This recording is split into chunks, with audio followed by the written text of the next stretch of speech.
17 tentang berikan syafaat, tentu kamu mendapat pahala. Baik, tolong menolong tidak hanya terbatas kepada pertolongan yang berbentuk material semata-mata seperti dalam melakukan suatu kerja atau lain-lainnya. Ia mencakupi bantuan material dalam bentuk harta benda untuk meringankan kesusahan dan memberikan kemudahan kepada mereka yang susah sebagaimana yang telah disebutkan. Ia juga mencakupi pertolongan yang berbentuk maknawi seperti menggunakan kedudukannya di sisi pemerintah atau lainnya untuk memenuhi hajat saudaranya. Dalam satu hadis, apabila Rasulullah SAW didatangi seorang peminta atau diminta daripadanya sesuatu hajat, baginda akan bersabda, Ishfa'u tu'jaru. Wa yaqdillahu ala lisani nabiyyihi sallallahu alaihi wasallam ma sya'a. Berikanlah syafaat, tentu kamu mendapat pahala, dan Allah menentukan apa-apa yang dikehendakinya melalui lisan nabinya. Baik, maksudnya apabila seorang yang berhajat menyatakan hajatnya kepadaku, hendaklah kamu memberikan syafaat kepadanya di sisiku.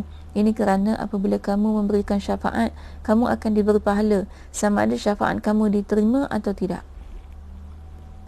Dan Allah akan menentukan apa yang dikehendakinya yang boleh menyebabkan terpenuh atau tidaknya hajat tersebut melalui lisan nabinya. Semua itu adalah dengan qada dan qadarnya. Baik, Ibn Hajar dalam Fathul Bari berkata, hadis ini menganjurkan supaya seseorang melakukan kebaikan atau dengan hanya menjadi penyebab kepada perbuatan kebaikan dengan apa cara sekalipun.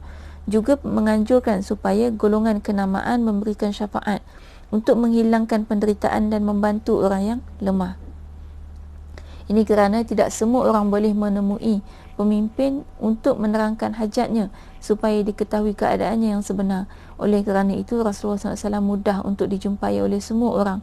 Kesemua hukum-hukum ini adalah yang tidak berkaitan dengan hukuman hudud seperti mana yang telah dijelaskan.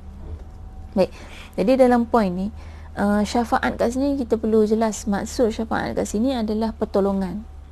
Jadi kata lain pertolongan dalam bahasa kita ni diguna juga perkataan syafaat. Jadi maknanya ni bukan cerita syafaat ke akhirat ni. Ini syafaat kita kat dunia.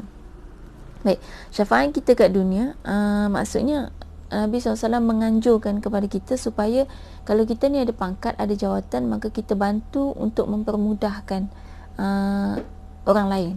Jadi kaedahnya adalah dengan membantu dengan, maknanya bantu ni selain daripada kita tolong dengan tangan kita. Tolong dengan tangan ni maknanya misalnya orang tu susah, kita tolong. Orang tu angkat barang berat, kita tolong angkat. Orang tu kereta dia rosak, tolong tolak kan. Orang tu tak ada kenderaan nak pergi kedai, kita tolong bawa kan. Orang tu mungkin masalah apa lagi, baju disidai kan, lepas tu nak hujan dia tak ada kat rumah, kita tolong angkat. Baik, itu semua tenaga fizikal. Baik, sekarang ni disebutkan bahawa selain daripada tenaga kita menolong orang, kita mempermudahkan orang juga dengan syafaat. Dan syafaat ni hanya boleh dilakukan oleh orang yang mungkin ada jawatan kan? Maknanya jawatan kita gunakan untuk menolong, mempermudahkan urusan orang lain. Sebab tu sebenarnya dalam hidup kita ni kita kena usahalah untuk mempermudahkan kerja orang lain gitu. Jangan menyusah-nyusahkan kerja orang lain, apalagi orang yang kita tahu dia bukan orang jahat kan, dia orang baik. Maka kita mempermudahkan kerja, dan bukan sekadar kerja yang bahagian kita, bahkan mana yang boleh kita bantu untuk permudahkan dengan jawatan yang kita ada, kita bantu dengan syarat kita tidak mengambil hak orang lain. Ini kena bezakan di antara kroni, rasuah dan juga menolong. Kroni ni maknanya apa? Kalau keluarga kita, adik-beradik kita, sanak saudara kita, kita tolong dengan jawatan kita lah. Kita tolong padahal orang tu tak berhak. Yang itu yang tak boleh. Itu sangat-sangat dilarang dalam Islam. Baik, contohnya anak saudara